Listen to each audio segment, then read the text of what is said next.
최근의 1년 동안에 우리나라의 영화 흥행의 1위에서 3위까지가 모두 외국 영화가 아닌 우리나라 영화였습니다.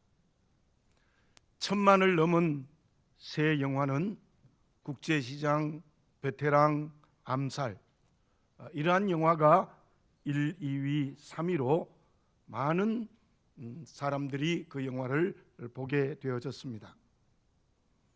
그런데 그러한 영화가 크게 흥행한 이유가 무엇일까? 내용이 좋았기 때문이다, 그럴 수 있습니다. 또 주인공이 연기를 잘했기 때문이다, 그럴 수도 있습니다.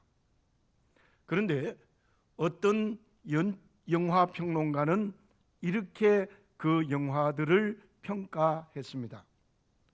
오달수라는 조연 배우가 있었기 때문이다. 조광화라는 연출가는 이런 얘기를 했습니다. 오달수라는 배우는 어떤 경우에도 매너리즘이나 타성에 빠지지 않는다. 새롭게 연기를 한다. 그렇게 평가했고, 베테랑의 감독이었던 유승환 감독은 모든 다른 배역을 살아 움직이게 하는 역할을 한다. 그런 말을 하기도 했습니다. 영화 가운데 오달수라는 배우가 했던 말이 제게도 잊혀지지 않는 대사가 있습니다. 여러 사람들에게 이러한 질문을 합니다. 해녀가 이 추운 겨울에 바다에 들어가는 이유를 아느냐? 그랬더니 모두가 우물쭈물하니까 이렇게 대답을 했습니다. 어제도 들어갔기 때문이다. 우습지 않습니까? 어제도 들어갔으니 오늘 또 들어가는 거다. 그러나 제 마음에 와닿는 것은 단순히 어제도 들어갔으니 오늘 또 들어가는 습관적인 문제가 아니고, 오늘은 어제보다 더 나은 삶의 길을 걸어가야 된다는 말로 들려졌습니다. 언제나 변화를 일으키는 조연 배우, 다른 배역들을 살려주는 배우, 그 배우는 지금 충무로에서 수많은 사람들에게 구애를 받는 배우가 되어졌습니다. 그리고 제가 듣기로는 30일 개봉하는 대배우라는 영화에 드디어 주인공이 되어졌습니다. 그러나 그 영화의 흥행은 어떻게 될지 잘 모르겠습니다. 정치는 생물이다라는 말이 있습니다. 좋은 의미로 정치 속에 쓰여졌으면 좋겠는데, 정치는 생물이다는 그 말은 정치는 너무나도 많이 움직인다는 겁니다. 너무나도 많이 변화된다는 겁니다. 그런데 그 변화가 언제나 네 편, 내 편 또 왔다 갔다 하는, 어쩌면 잘못된 변화를 일으켜서 정치는 생물이다, 그렇게 말하는 것이 아닌가라는 생각을 해봅니다. 저와 여러분, 천국 갈 때까지 우리의 육체에 남은 때가 분명히 시간으로 우리에게 선물로 주어졌습니다. 어떻게 살 때에 하나님이 기뻐하시는 믿음의 길을 걸어갈 수 있겠습니까? 우리의 믿음이 바람직하게 변화되어야 합니다. 우리의 믿음의 삶이 잘못된 방향으로 변화되면 안 된다는 것입니다.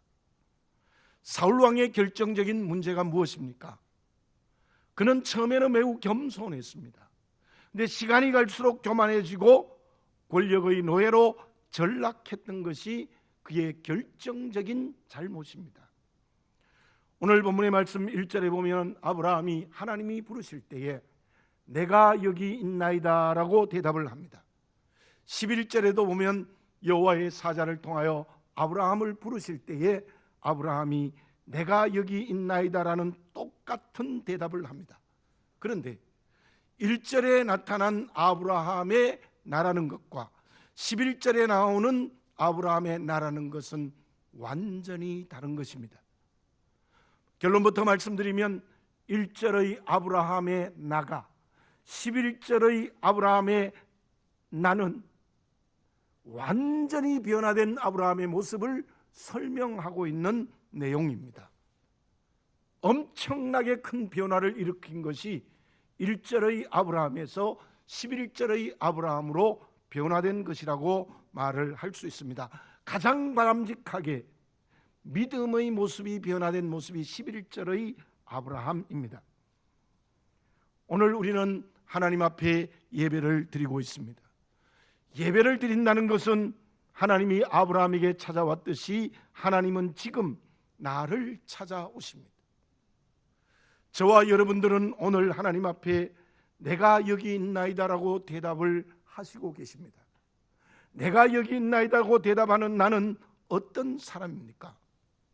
점점 더 하나님의 뜻대로 변화되어진 내가 여기 있다고 대답하고 있습니까?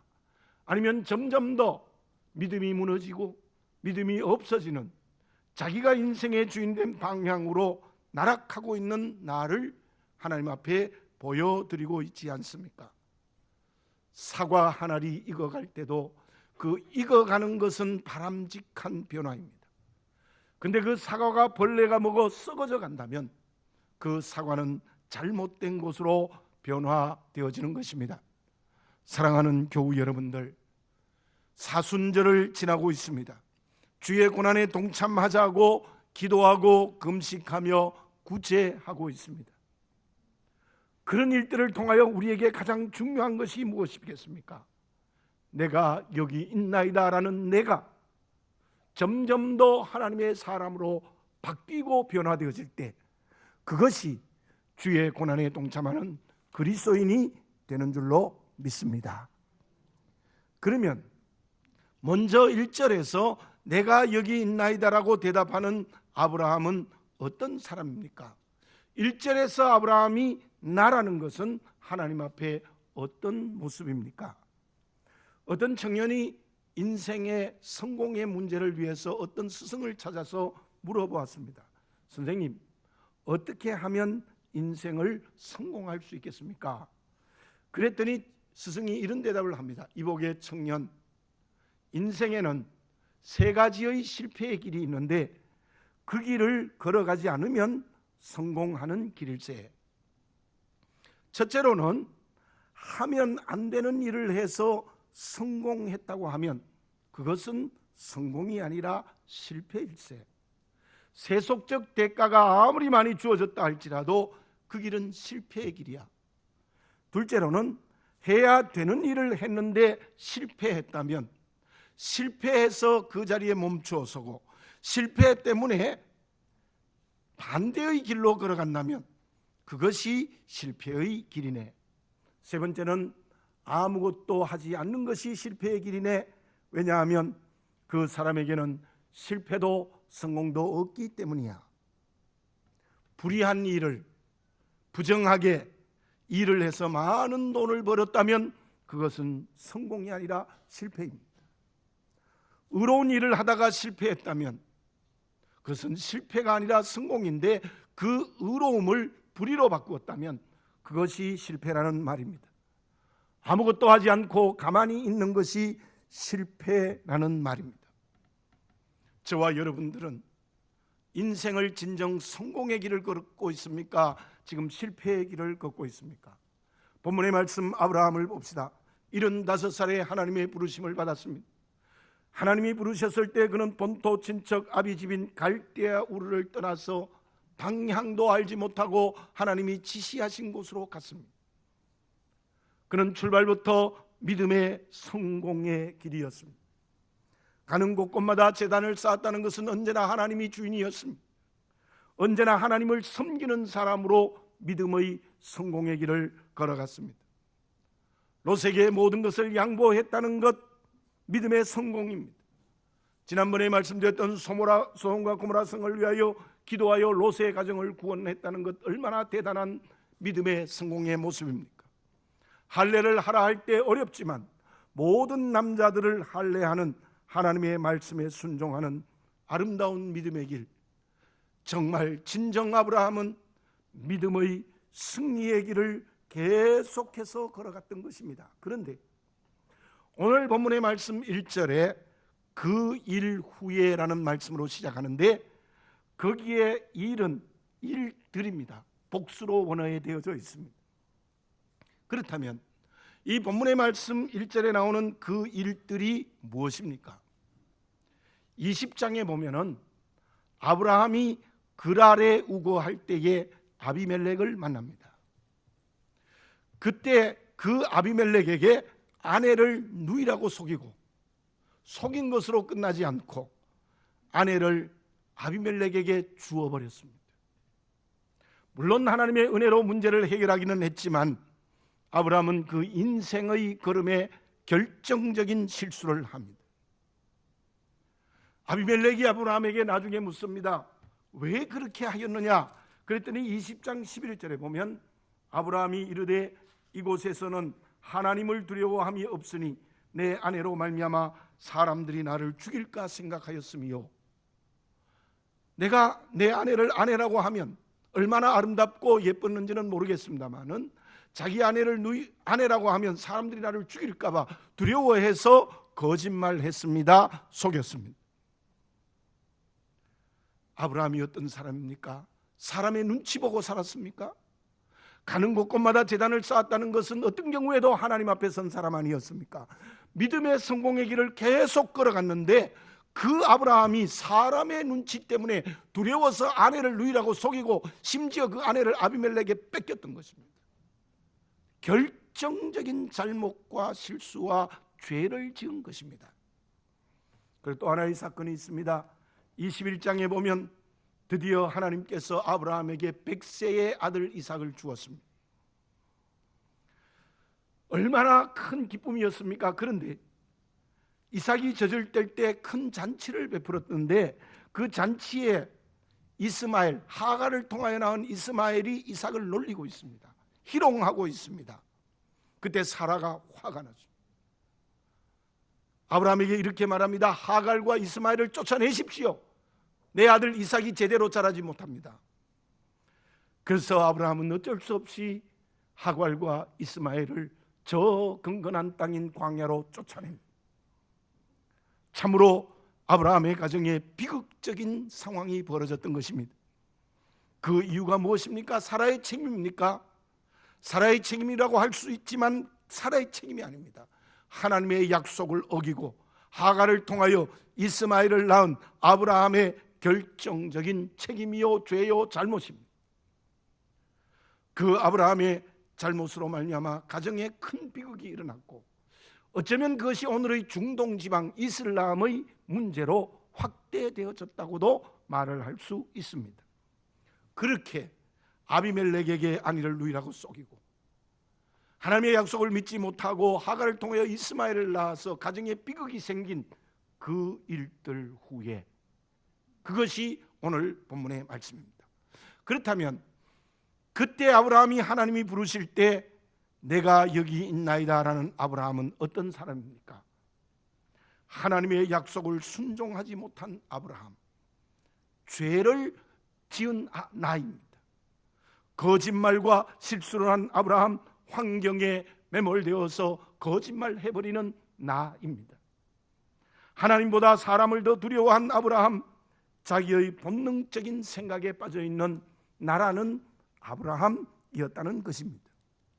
그렇다면 여기서 하나님이 아브라함을 부르실 때 아브라함이 내가 여기 있나이다라고 고백할 때 그 아브라함의 마음은 어떠했겠습니까?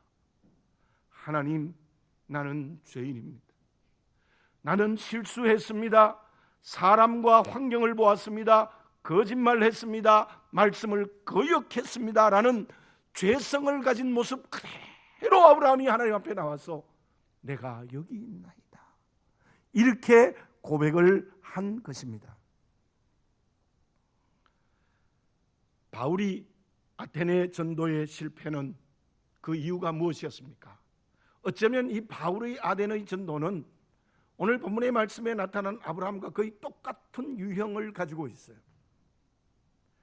바울이 이 아테네 전도 이전의 복음 증거의 결과는 어떠했습니까?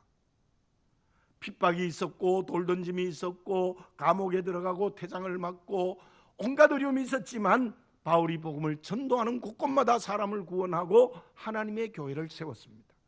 1차 전도 여행이 모두 다 성공했습니다.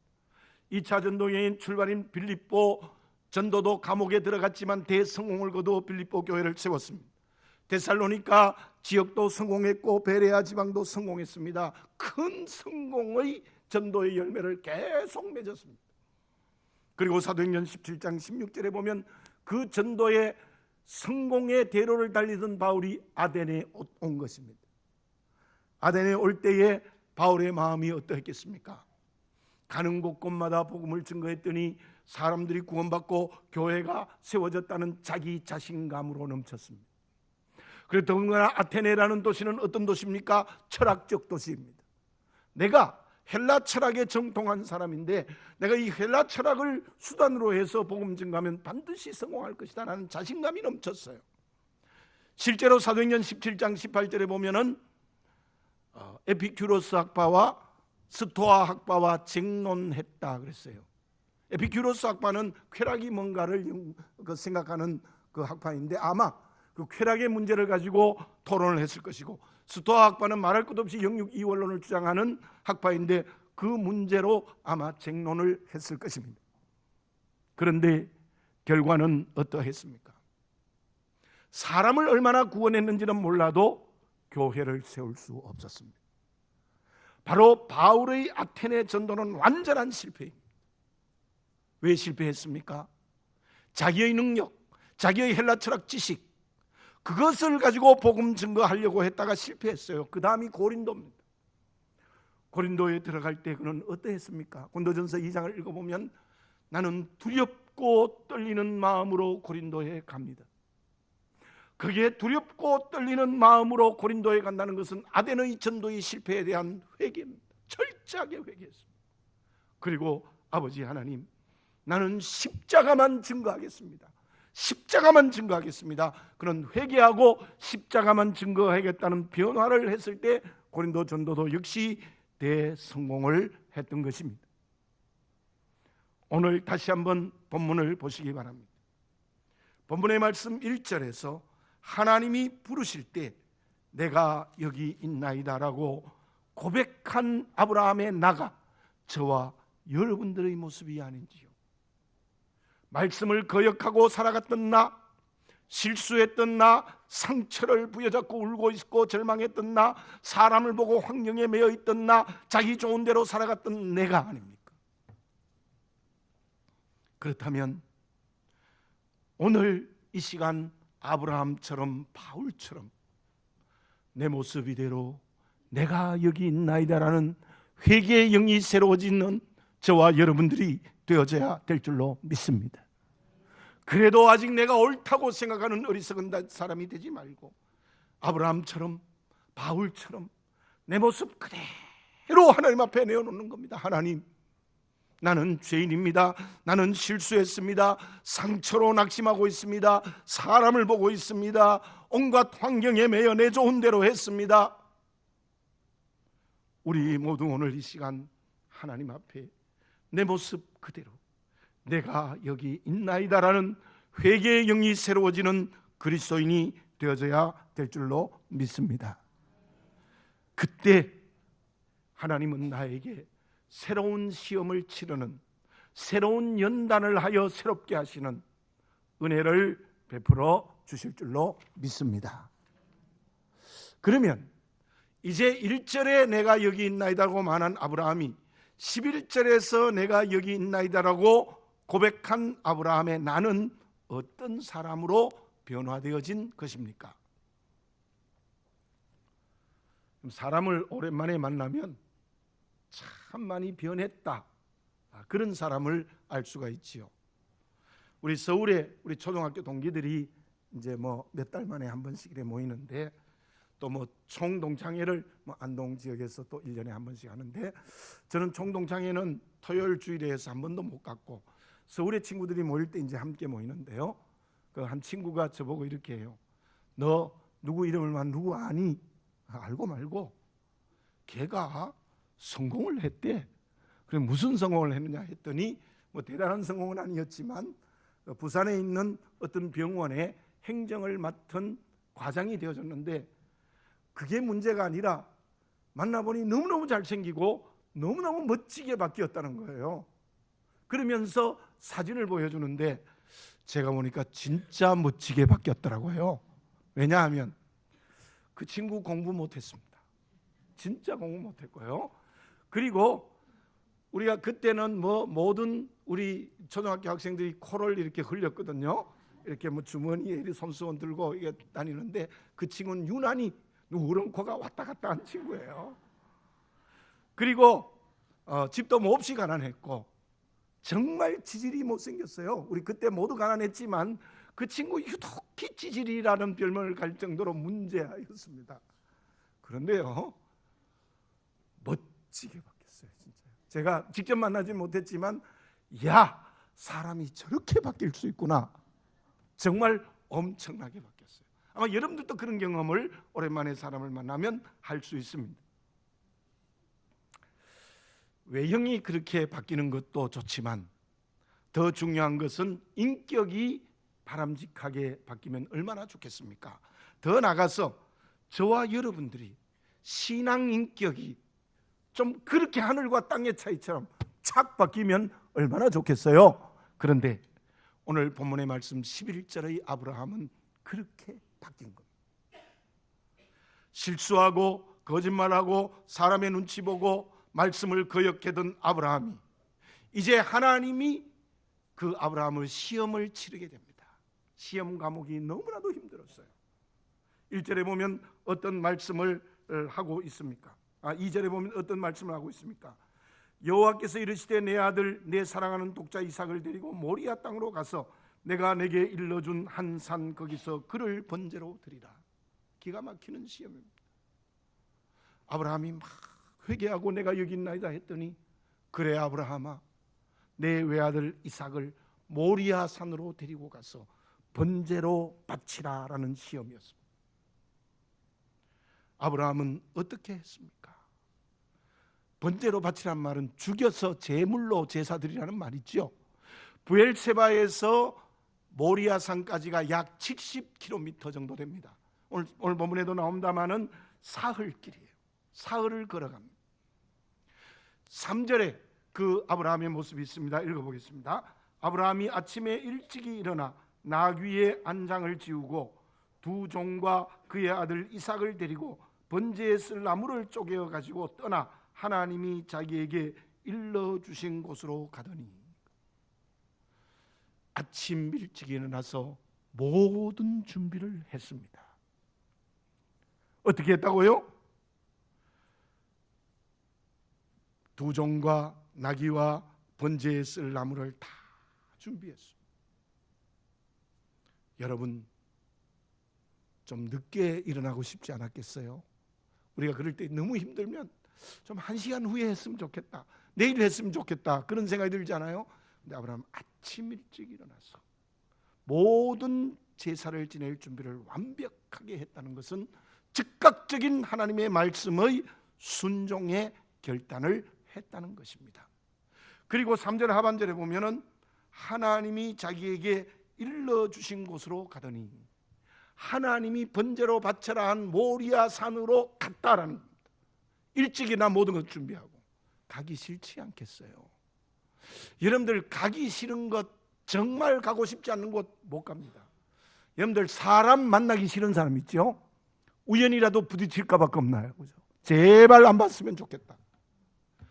가고 싶지 않는 곳, 거기 가기 싫습니다. 사람이 심리적으로. 그런데 아브라함은 일찍 일어나 모든 준비를 해서 하나님이 지시하신 그곳으로 갔다.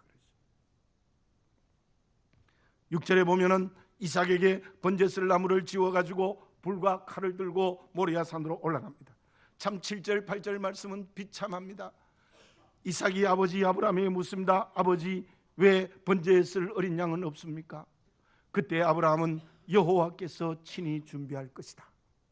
드디어 9절과 10절에 보면 제단을 쌓고 나무를 버려놓고 그리고 아들을 결박하고 칼을 들고 아들을 죽이려고 했습니다. 여러분 이때 아브라함의 속마음이 어떻겠습니까? 백세에 주어진 아들, 내가 죽는 것이 차라리 낫죠. 내가 죽는 것이, 이건 정말 내가 죽는 것이 나아요. 근데 외아들 백세에 줘놓고는 바쳐라 할 때에 이게 뭐 통곡할 수밖에 없는 절망. 제가 이 사건을 여러분에게 게르케고르의 말을 몇 번 드렸습니다마는 절망보다 더 큰 고통이라. 절망보다 더 큰 고통이에요. 견딜 수 있는 고통이 아니에요. 그래서 이러한 아브라함의 모습은 순종이라고 말하기는 너무 부족해요. 하나님 앞에 절대적인 헌신을 한 겁니다. 하나님께 절대적인 헌신을 합니다. 외아들, 그거 내게 전부예요. 외아들이에요. 사랑하는 교우 여러분들, 저와 여러분에게도 외아들이 있습니다. 그게 무엇일지요? 정말 외아들을 하나님의 뜻대로 사용할 수 있다면 그 사람은 절대적인 헌신을 하는 사람이에요. 그때 하나님이 사자를 통하여 부릅니다. 아브라함아, 아브라함아. 본문의 인백상으로 보면은 1절에서는 하나님이 아브라함을 한 번 부르시는데 11절에서는 아브라함을 두 번 부릅니다. 아브라함아, 아브라함아. 그때 아브라함이 내가 여기 있나이다. 그때 아브라함의 나는 어떤 사람입니까? 거짓말하는 아브라함이 아니고 하나님 앞에 정직한 아브라함입니다. 실수하는 아브라함이 아니라 믿음에 굳게 선 아브라함입니다. 사람의 눈치를 보는 아브라함이 아니라 하나님을 경외하는 아브라함입니다. 죄인인 아브라함이 아니라 하나님 앞에 의로운 자리에 선 아브라함이었습니다. 이때 내가 여기 있나이다라고 아브라함이 대답하는 그 대답은 정말 하늘과 땅 사이의 1절과 11절은요, 1절에서는 죄인인 아브라함으로서 자기 죄를 고백했다면 11절에 아브라함은 내가 여기 있나이다 할 때 하나님이 보실 때는 절대적 헌신을 하는 믿음의 정상에 선 아브라함이었다는 거예요. 그러한 변화가 일어났습니다. 이 역사를 보면은 중세의 1000년 동안 기독교가 정치까지 다 지배하고 있었어요.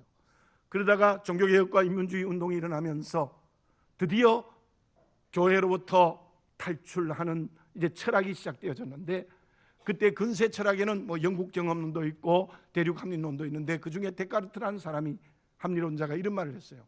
나는 생각한다, 그러므로 나는 존재한다. 아마 고등학교 책에도 있습니다. 그 말의 의미는 무엇인가 하면은 지금까지 하나님이 중심이었는데 이제는 내가 생각해서 내가 존재하는 거다. 하나님으로부터 자유했다는 의미가 있고, 또는 정말 진정으로 내가 생각할 때 내가 진짜 존재할 수 있다는 말 그대로의 의미도 있습니다. 그러나 그 결과는 어떠했습니까? 이건 제가 말하는 것이 아니라 20세기에 불투만이라는 사람이 말한 거예요. 세계 1차 대전, 2차 대전 피비린내 나는 피가 그 데카르트의 명제에서 생긴 거다. 온 역사를 피로 물들였다. 피로 물들였다. 20세기의 불투만은 뭐 자유주의자라고 말합니다마는 훌륭한 말을 많이 했습니다. 그는 이런 말을 했습니다. 근세 철학 이후 나는 생각한다, 그러므로 나는 존재한다는 것은 실패했다. 그러므로 나는 새로운 명제를 내는데 그 명제가 무엇이냐면 나는 생각되어진다, 그러므로 존재한다. 생각되어진다. 이 말의 의미는 무엇이냐면 하나님으로 인하여 생각할 수 있는 사람, 하나님의 말씀으로 인하여 내 생각이 변화된 사람을 말하고 있는 것입니다. 여러분들, 저는 오늘 이 1절의 아브라함과 11절의 아브라함을 보면 1절의 아브라함은 죄인된 아브라함인 것은 나는 생각한다는 존재예요. 자기 멋대로 생각하는 것.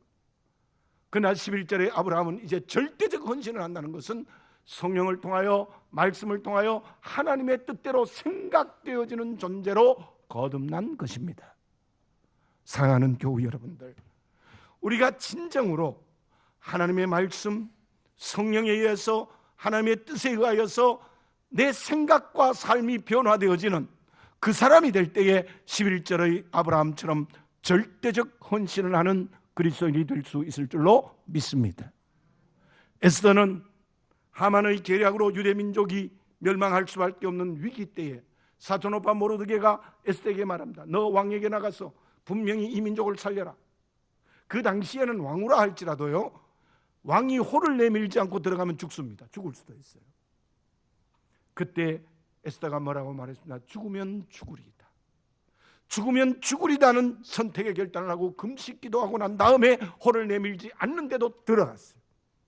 그로 말미암아 유대 민족이 멸망의 위에서 구원받고 하만은 도리어 모르드게를 달려고 했던 장대에 자기가 달리는 대승리를 하는 역사가 일어났습니다.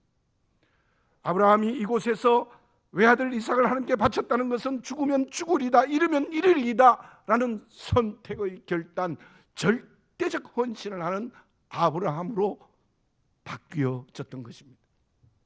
부자 청년이 계명을 잘 지켰어요. 근데 왜 구원받지 못하고 멸망의 길을 걸어갔습니까? 마가복음 10장 21절에 이런 말씀이 있습니다. 내가 아직도 한 가지 부족한 것이 있으니 가서 내게 있는 모든 것을 다 팔아 가난한 자들에게 주라. 그리하면 하늘에서 보화가 내게 있으리라. 그리고 와서 나를 따르라. 한 가지 부족한 것, 그 외아들을 못 바치는 거예요. 외아들을 못 바쳐요. 그는 구원에서 제외되어 버리고 말았습니다. 아내를 누이라고 속였던 아브라함이 외아들 이삭을 바치는 그릇으로 바뀌어졌습니다. 저와 여러분, 이런 변화가 나에게 이루어지는 성령의 역사를 체험하시기 바랍니다. 그 사람이 진정 하나님이 기뻐하시는 그릇, 그 사람이 사명을 감당할 수 있는 그릇이 될 수 있는 줄로 믿습니다. 결과가 어떻게 되어졌습니까? 12절에 보면 이런 말씀이 있습니다. 사자가 이르시되 그 아이에게 내 손을 대지 말라. 그에게 아무 일도 하지 말라. 내가 내 아들 내 독자까지도 내게 아끼지 아니하였으니 내가 이제야 내가 하나님을 경외하는 줄을 아노라. 하나님의 시험에, 이 정말 어려운 시험에 통과하는 아브라함의 모습입니다. 13절 14절에는 어떻습니까? 아들 대신에 숫양을 미리 준비하셔서 여호와께 제물로 바치게 되어졌습니다. 그것을 여호와 이레, 여호와께서 준비해 주신 은혜를 받았습니다. 그것뿐이겠습니까? 드디어 16절, 17절, 18절에서 하나님이 축복합니다.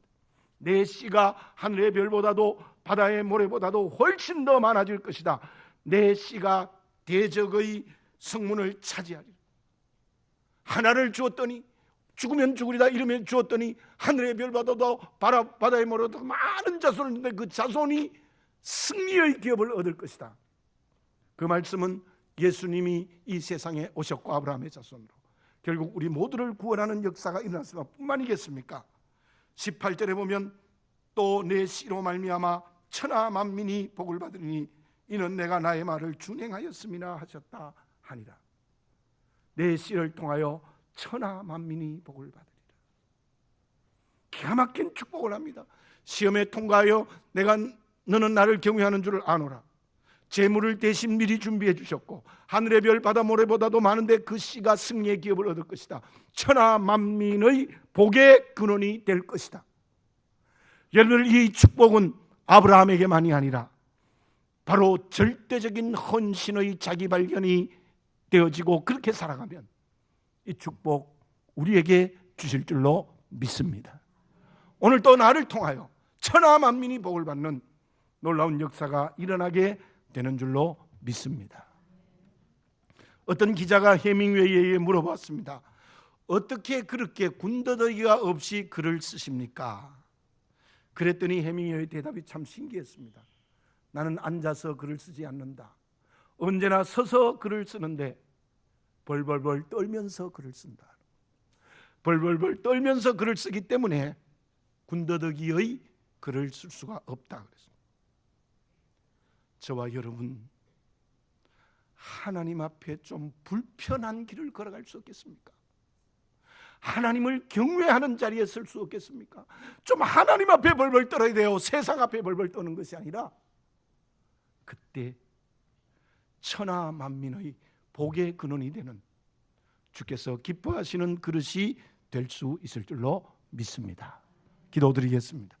사랑하는 아버지 하나님, 감사합니다. 사순절 기간을 지나면서 저희들 다시 한번 나를 정직하게 보게 해 주시옵소서.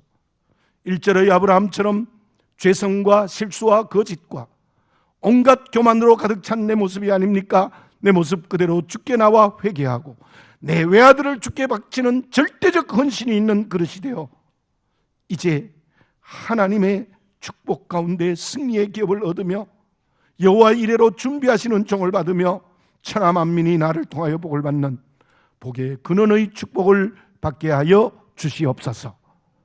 아버지 하나님, 내 외아들을 주께 드리는 절대적인 헌신의 그릇으로 바뀌어지게 하여 주시옵소서. 예수님의 이름으로 기도드립니다. 아멘.